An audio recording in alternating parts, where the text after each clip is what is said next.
Hello বন্ধুরা, Bangla fission YouTube চ্যানেলে আপনাদেরকে স্বাগতম। আজকের এই ভিডিওতে আমি আপনাদের সঙ্গে যে জিনিসটি শেয়ার করতে চলেছি সেটি হচ্ছে ধানি পোনার যত্ন এবং এখানে পুকুরে যে থিকনেসটি রয়েছে সেটি নিয়েও কথা বলবো। এছাড়া টুকটাক বিষয় নিয়ে আমি এখানে কথা বলবো। যারা ডিম পোনা থেকে ধানি পোনা তৈরি করেন তাদের জন্য এটি বেশ গুরুত্বপূর্ণ একটা বিষয়। আর সঙ্গে সঙ্গে একটু প্রবলেমও শেয়ার করবো, সেটি কখনোই ইগনোর করা যাবে না, এটাও আপনাকে লক্ষ্য রাখতে হবে। সেটি হচ্ছে বেলি ব্রোকেন প্রবলেম। আর এটা কেন হয় সেটাও আমি আপনাদের সঙ্গে শেয়ার করব। আর এটা থেকে বাঁচার যে কী উপায় রয়েছে সেটাও আমি আপনাদের সঙ্গে শেয়ার করব। তো আশা করছি সম্পূর্ণ ভিডিওটি দেখলে আপনার সম্পূর্ণ নলেজ চলে আসবে। যখন আমরা ডিম পোনা ছাড়ি পুকুরে, পুকুরটা খুব সুন্দর করে প্রস্তুত করে সেখানে ডিম পোনা ছেড়ে থাকি। এখানে দেখতে পাচ্ছেন যে ডিম পোনা ছাড়ার পর ডিম পোনা যখন 7 থেকে 10 দিন বয়স হয়ে যায় তখন পুকুরে একটু লাইটলি গ্রিন ভাবটা চলে আসে। আপনারা দেখতে পাচ্ছেন এখানে যে হাঁপাটা ব্যবহার করা হচ্ছে সেটা তলা অবধি দেখা যাচ্ছে। তার মানে হচ্ছে জলে যে হালকা পরিমাণ ন্যাচারাল খাদ্য তৈরি হওয়ার কথা সেটা পর্যাপ্ত পরিমাণ রয়েছে, যার ফলে এখানে এই ডিম পোনা থেকে যে তৈরি করা ধানি পোনাগুলো রয়েছে সেটির স্বাস্থ্য এবং গ্রোথ দুটোই ভালো রয়েছে। তবে এখানে অল্প একটু জায়গায় মাছটা ধরা হয়েছে, আমরা দেখবো যে এখানে কি পরিমাণ মাছ চলে এসছে। এতে করে আমরা বুঝতে পারবো যে পুকুরে কি পরিমাণ মাছ থাকতে পারে। আপনারা দেখতে পাচ্ছেন অল্প একটু জায়গা থেকে মাছ ধরা হয়েছে ধানিগুলো। এখানে ধানি পোনাগুলো প্রচুর পরিমাণ রয়েছে, দেখুন থালা ভর্তি মোটামুটি মাছটা এসছে। এতে আমরা বুঝতে পারছি যে পুকুরে ভালো একটা প্রোডাকশন হয়েছে। এখানে 8 থেকে 10 লাখ একটা মাছের আমরা আশা করতে পারছি। আর এই মাছটি হচ্ছে বাটা মাছ, যেটাকে আমরা ইলিশ বাটাও বলে থাকি। এই বাটা মাছের কিন্তু সবসময় প্রোডাকশন ভালো আসে, আপনারা জানবেন। আর এই মাছটি এখানে প্রোডাকশন করা হয়েছে। এখানে মাছের খাবার নিয়ে যদি কথা বলি তাহলে শুধু সর্ষে খোল ব্যবহার করা হয়, আর কোনো কিছু দেওয়া হয় না। যতটুকু পরিমাণ খোল প্রয়োজন সেটা দেয়া হয়। তবে এখানে পুকুরের জলটা একটু গ্রিন আসার কারণটা আমি আপনাদের সঙ্গে শেয়ার করছি। এখানে দেখতে পাচ্ছেন যে একটা বস্তা ভেজানো রয়েছে, এই বস্তায় কিন্তু সর্ষে খোল ভেজানো রয়েছে। এখান থেকে বের করে মূলত মাছগুলোকে খাবার দেওয়া হয়। আর এটা করলে যেটা হয় যে এই বস্তা থেকে যে খাবারটা রয়েছে সেটা একটু একটু করে বেরোতে থাকে এবং সেই যা খাবারটা রয়েছে পুকুরের জলে মিশে গিয়ে প্রাকৃতিক খাদ্য তৈরি করে এবং পুকুরের জলের রংটা সবুজ রং ধারণ করে।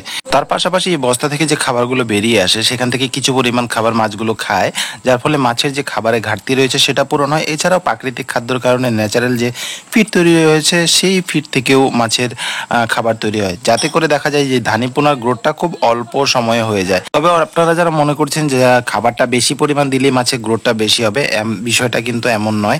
প্রতিনিয়ত মাছটাকে চেক করতে হবে। অতিরিক্ত খাবার কখনোই মাছের জন্য ভালো হবে না।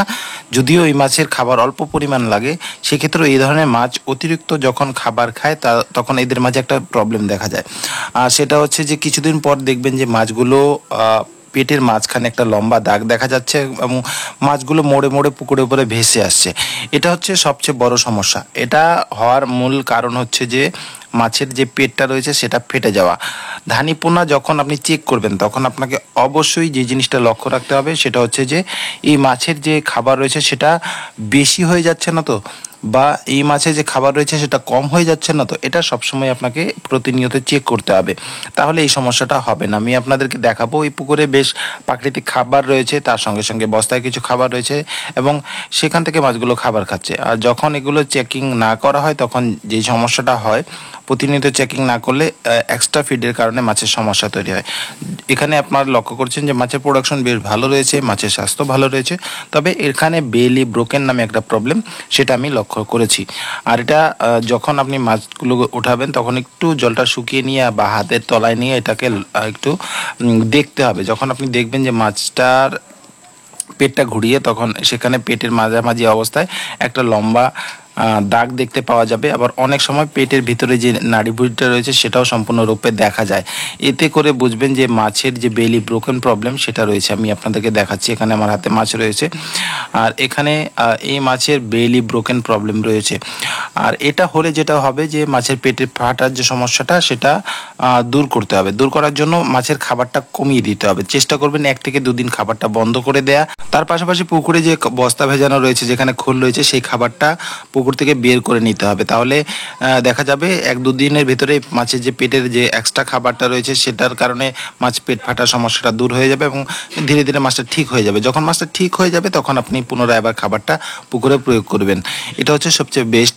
আর এই পদ্ধতিটা করলেই আপনার মাছগুলো ঠিক হয়ে যাবে। এটার জন্য কোনো মেডিসিনের প্রয়োজন নেই। তবে প্রতিনিয়ত এই জিনিসটা আপনাকে অবশ্যই ধানি পোনার ক্ষেত্রে লক্ষ্য রাখতে হবে, একটু যত্ন নিয়ে এই জিনিসটা করতে হবে। এখন যারা কমপ্লেন করেন যে আমাদের পুকুরে ধানি পোনাগুলো মারা যাচ্ছে, তো এটা একটা বড় সমস্যা। এটার কারণে মাছ প্রচুর পরিমাণ মারা যায় এবং এটার কোনো সমাধান অনেকে জানেন না, অনেকে খুঁজে পান না। তো যাদের পুকুরে মাছ মারা যাচ্ছেন, তো সর্বপ্রথম এই জিনিসটা চেক আউট করুন। আপনার পুকুরের রং, জলের রং যদি সবুজ থাকে এবং প্রাকৃতিক খাদ্য প্রচুর পরিমাণ থাকে, আর তার পরবর্তী কারণে যদি মাছগুলো মারা যেতে থাকে, তাহলে সর্বপ্রথম অবশ্যই পেট ফাটার যে সমস্যাটা রয়েছে সেটা চেক করে আপনি এটা ট্রিটমেন্ট করে নেবেন। তো আশা করছি এই তথ্যগুলো আপনাদের ভালো লেগেছে, আর এই ধরনের আরও তথ্য পেতে চাইলে চ্যানেলটাকে অবশ্যই সাবস্ক্রাইব করে নেবেন। ভিডিওটা ভালো লাগলে লাইক করবেন, বেশি বেশি করে শেয়ার করবেন। তো বন্ধুরা, আজকের ভিডিও এতটুকুই। দেখা হচ্ছে পরবর্তী ভিডিওতে নতুন একটা টপিকের সঙ্গে। ততক্ষণের জন্য আমি সুব্রত আপনাদের কাছ থেকে বিদায় নিচ্ছি।